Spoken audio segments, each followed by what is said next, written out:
I did not finish at Juilliard. I made a detour through Barnard for a while, and then finished at UCLA with a degree in physical anthropology.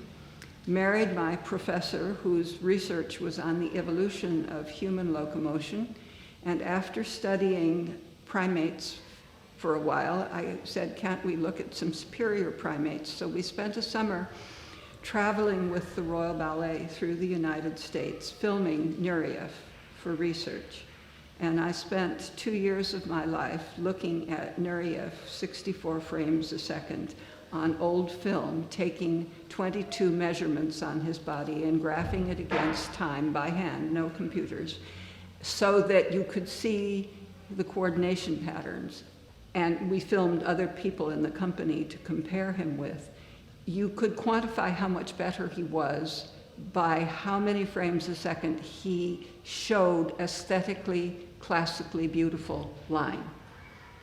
Other people tended to your eye very quickly to end up just not looking as clean. But he was more beautiful, literally. So it was fascinating to do that. So my degree in physical anthropology ended up informing my dance background in a rather wonderful way. I got to super with the company and stand on the stage in a very stinky old velvet costume in Romeo and Juliet, and in the back of the stage in Juliet when Fontaine and Nureyev were dancing. It was extraordinary. So I never quite left ballet, even when I was trying to be an anthropologist. But came back to it when I became a single mother with 2 children, aged 2 and 4, and found that my bachelor's in anthropology was not going to get me a job. I went for an interview, and the first question they said was, where did you take your master's? And I said, well, I don't have a master's. And they said, well, the conversation is unfortunately over.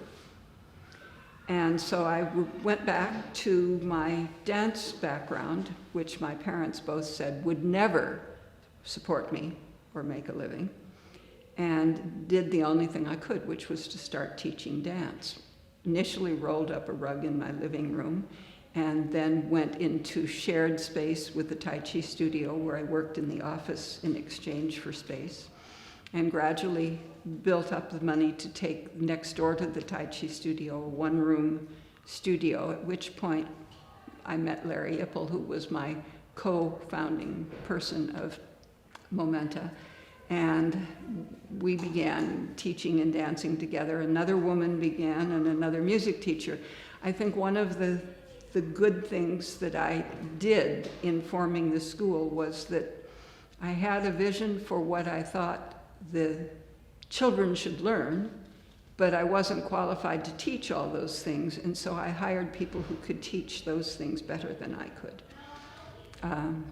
Eventually, going through 2 rented storefronts, I ended up in the building we're in here today in 1982, with the trees growing up in the gym and on the roof. And when we came into this building, it really was a mess. And over a winter break of just 3 weeks and volunteer help, over 100 man-hours just to sand the wood floor upstairs before we even thought about sprung floors and marley and things like that, and people volunteering to paint and all.